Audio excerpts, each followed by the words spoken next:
दिल्ली में नाबालिग लड़की के साथ गैंगरेप का सनसनीखेज मामला सामने आया है। ये वारदात दिल्ली के उत्तम नगर इलाके की है। रेप के बाद लड़की का एमएमएस भी बनाया गया है। बनाए जाने के बाद ये आरोप लग रहा है कि ये वारदात 19 जुलाई की है और नाबालिग लड़की को दो लड़कों ने अपने साथ बहला फुसलाकर बाइक पर बैठा लिया था, जबकि दो अन्य साथी दूसरी बाइक पर साथ चल रहे थे।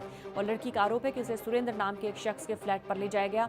सुरेंद्र ने उसे खुद को पुलिस वाला बताया और पिस्टल की नोक पर सभी आरोपियों ने लड़की के साथ रेप किया। इतना ही नहीं, गैंगरेप के बाद उन्होंने लड़की का एमएमएस भी बना लिया। लड़की की तबीयत बिगड़ने के बाद अब ये पूरा मामला खुलकर सामने आया है। मेडिकल जांच में नाबालिग के साथ रेप की पुष्टि हो गई है। पुलिस ने गैंगरेप में शामिल 3 आरोपियों को गिरफ्तार कर लिया है, जबकि 2 अभी भी फरार है। तो एक बार फिर राजधानी दिल्ली शर्मसार हुई है। एक लड़की के साथ गैंगरेप किया गया है और 5 आरोपियों में से 3 तो गिरफ्तार हो गए हैं, 2 अभी भी फरार है। अब आपको सुनवाते हैं उस नाबालिग गैंगरेप पीड़िता का दर्द। नाम बता और हाँ नीरज, हाँ सूरत, हाँ और एक वो क्या नाम, वो पहलवान कौन है जो अपने आप को वो पुलिस वाला बता रहा था? हाँ, क्या बताया, क्या बोला था उसने आपको? नाम बता बेटा उसका। पुलिस वाला हूँ मैं। नाम क्या उसका? सूरत सिंह। क्या? सूरत। उसने क्या कोई पिस्टल वगैरह बंदूक दिखाई थी आपको? हाँ। क्या क्या दिखाया था? बंदूक से क्या बोला उसने फिर?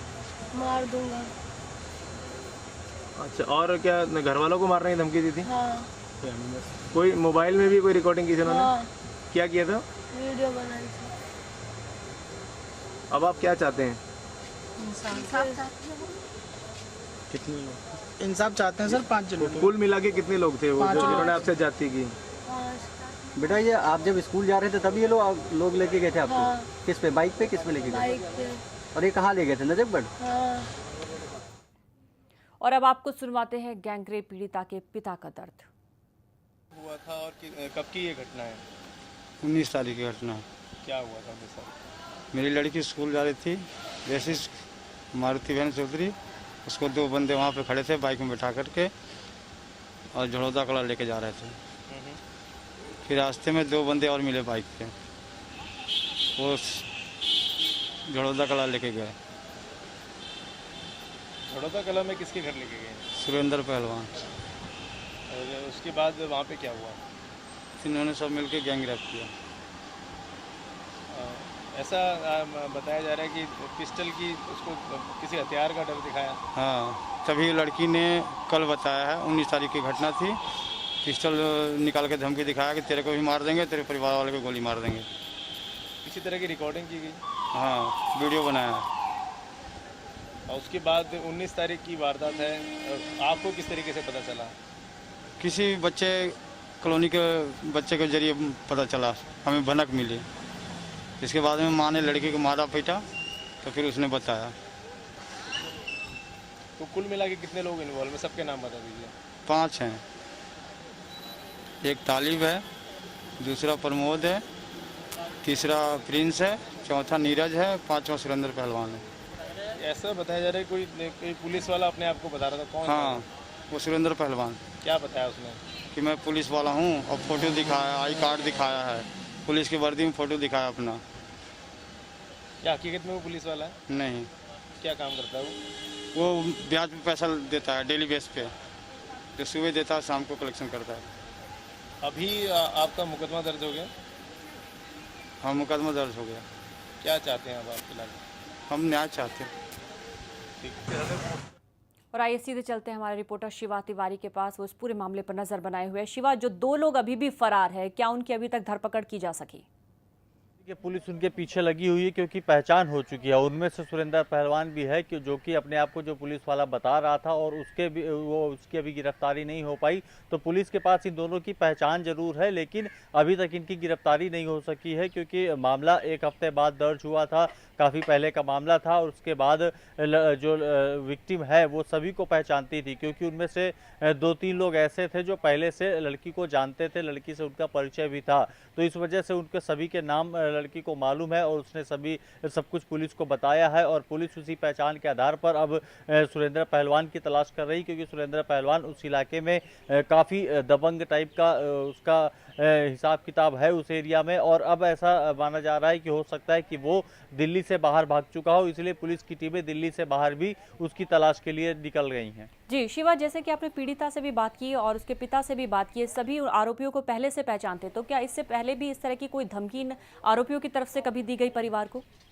देखिए, ऐसी कोई धमकी परिवार को नहीं दी गई थी पहले, चूंकि जब ये वारदात हुई थी यानी 19 तारीख को जब ये स्कूल जा रही थी, तब वही जिनके साथ में इसका पहले से परिचय था लड़की का, उनके साथ में ये वहाँ से बाइक में बैठकर चली थी। उसके बाद रास्ते में बाइक में 2 लोग और मिल गए थे और तब लड़की को ये पता नहीं था कि उसको कहाँ लेकर जा रहे हैं, और वो लोग उसको लेकर बहला फुसलाकर वहाँ तक ले गए थे, सुरेंद्र पहलवान के घर तक।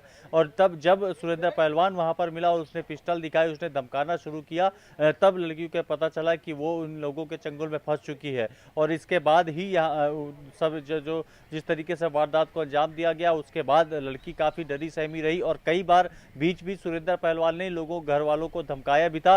लड़की का कॉन्टैक्ट नंबर भी था, तो लड़की को भी फ़ोन करके कई बार धमकाया गया था, जिसकी वजह से लड़की चुप भी थी। और जब उसकी तबीयत खराब हुई और वो स्कूल नहीं जा रही थी और काफ़ी ऐसी उसकी तबीयत खराब हुई, जब घर वालों ने पूछा तब जाकर उसने घर वालों को पूरी बात बताई, तब जाकर FIR हुई थी।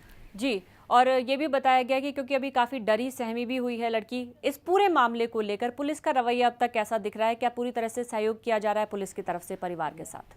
बिल्कुल, देखिए, अभी तक देखा जाए तो पुलिस का रवैया जो रहा है काफ़ी सकारात्मक रहा है, क्योंकि जैसे ही FIR दर्ज की गई है और चूंकि परिचित के थे, जानती थी लड़की उनको, उसने नाम बताए थे सबके बाकायदे, तो पुलिस ने फौरन 3 लोगों को अरेस्ट कर लिया था, जिसमें हालांकि 2 लोग नाबालिग भी हैं और बाकी के जो 2 लोग हैं वो भी परिचित है। तो पुलिस की तत्परता यही दिखाई पड़ी कि कम से कम 3 लोगों को उसने तुरंत अरेस्ट किया और उनकी निशानदेही पर अब बाकी दोनों की भी तलाश में जुट गई है। तो यहाँ पर जब पुलिस को जानकारी मिली, जब तक जानकारी नहीं मिली थी यानी 19 तारीख को, तब तक पुलिस के किसी रोल का मतलब ही नहीं बनता था, लेकिन जब जानकारी मिली उसके बाद पुलिस ने एक्शन लिया और 3 लोगों को गिरफ्तार भी किया है। जी, और एक जिसमें आरोपी जो अपने आप को पुलिस वाला बता रहा था और जिसके पास बंदूक थी, जिसकी नोक पर ही पूरा गैंगरेप की वारदात को अंजाम दिया गया, उसके बारे में क्या जानकारी है शिवा? क्या उसकी गिरफ्तारी हो चुकी है? देखिए, सुरेंद्र पहलवान नाम का वो शख्स है जिसने पिस्टल दिखाया था, लड़की को धमकी दी थी और एक कार्ड दिखाया था जिसमें उसने खुद वर्दी पहनकर फोटो खिंचाया हुआ है और अपना कार्ड बनवा के रखा है, जिससे कि पता चले कि वो पुलिस वाला है। और ये पहले से भी सुरेंद्र पहलवान का चूंकि नाम पहले से पुलिस रिकॉर्ड में है, कई बार ऐसी दबंगई या वसूली के केसेस में भी उसके नाम आते रहे हैं, तो पुलिस के पास उसके पहले से रिकॉर्ड हैं और वो कई बार अब इस पुलिस के कार्ड का इस्तेमाल भी कर चुका है गलत तरीके से, जिसकी जानकारी भी पुलिस को है। तो पुलिस अभी उसी की तलाश कर रही है, वो फरार है, अपने घर पर नहीं है और उसके कई ठिकाने जो पुलिस छानबीन कर रही है और उसके ठिकानों पर छापेमारी कर रही है। जी, इसके अलावा जो पीड़िता है, क्या उसकी मेडिकल रिपोर्ट आ चुकी है? बिल्कुल, पीड़िता की मेडिकल रिपोर्ट आ चुकी है, उसी के आधार पर पुलिस ने मामला भी दर्ज किया है 376 का, और उसके बाद ही ये गिरफ्तारियां हुई हैं और अब पुलिस जो बचे हुए 2 लोग हैं जो फरार चल रहे हैं उनकी तलाश कर रही है। क्या पुलिस किसी तरह का आश्वासन दे पाने की स्थिति में? कब तक पूरे मामले को सुलझा लिया जाएगा और जो फरार आरोपी है उनकी धरपकड़ कर ली जाएगी? बिल्कुल, पुलिस का साफ तौर पर कहना है, चूंकि जो दोनों आरोपी हैं वो उनकी पहचान हो चुकी है पुलिस को और सुरेंद्र पहलवान के बारे में पुलिस अच्छी तरीके से जानती है, उसके तमाम ठिकानों के बारे में भी जानती है। तो पुलिस का यह दावा है कि बहुत जल्द यानी 1-2 दिन के भीतर ही उन दोनों को आरोपियों को भी गिरफ्तार कर लेगी। लड़की की मानसिक हालत हमने देखी, काफी डरी सहमी हुई थी शिवा। फिलहाल उसकी स्वास्थ्य के तौर पर किस तरह की हालत है? क्या अब वो पूरी तरह से ठीक है? बिल्कुल, पुलिस ने एक NGO से भी संपर्क किया है उस लड़की के स्थिति को देखते हुए, मानसिक हालात को देखते हुए, और वो NGO भी मदद कर रहा है जल्द से जल्द लड़की को ठीक करने को, उसकी जो स्थिति है मानसिक स्थिति उसको ठीक करने के लिए एक NGO की भी पुलिस मदद ले रही है। चलिए शिवा, आप पूरे मामले पर नजर बनाए रखिएगा, हम आपके पास फिर लौटेंगे अपडेट के लिए। फिलहाल शुक्रिया पूरी जानकारी के लिए आपका।